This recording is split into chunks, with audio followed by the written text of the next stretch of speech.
আজকে সকালে ঘুম থেকে উঠে আমার টুকটাক বাসি কাজকর্ম সেরে দাঁত মেজে সকালে জল মুড়ি খেয়ে নিয়ে তারপরে এই যে রবিবার যেহেতু তাই জন্য কাপড় কাচবে, তাই জন্য আজকে বেড কভারটা চেঞ্জ করে দিলাম।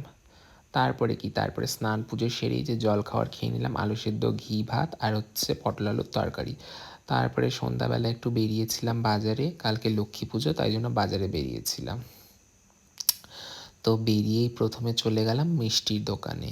তো মিষ্টির দোকানে মিষ্টি নিলাম, এক জায়গায় 5 রকমের মিষ্টি নিলাম আর এক জায়গায় কালকে লক্ষ্মী পুজোর মিষ্টি নিলাম। তো 5 রকমের মিষ্টি কেন নিলাম সেটা পরে বলছি আপনাদের। তারপর সেখানে মিষ্টির দোকানে এই যে জিলিপি ভাজা দেখছিলাম দাঁড়িয়ে দাঁড়িয়ে, বেশ ভালোই লাগছিল দেখতে, কি সুন্দর স্পিডে করছিল।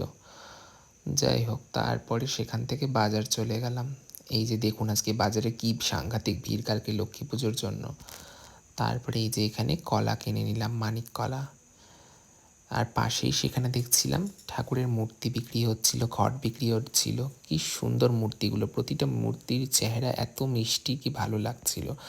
তারপরে সেখান থেকে চলে গেলাম এই যে ভেতর বাজারে, সেখানে গিয়ে খই, মুরগি, চিড়া এগুলো নিয়ে নিলাম। তারপরে যে 5 রকম মিষ্টি নিয়েছিলাম সেটা নিয়েছিলাম এই যে তারা মন্দির। আমাদের এখানে গাজলের তারাকালী মন্দিরে লক্ষ্মী পুজোর আগের দিন পুজো হয়, তো সেখানে ভোগ দেওয়ার জন্য সেই মিষ্টিটা নিয়েছিলাম। তো আজকের মতো এখানেই শেষ করছি, দেখা হবে আবার অন্য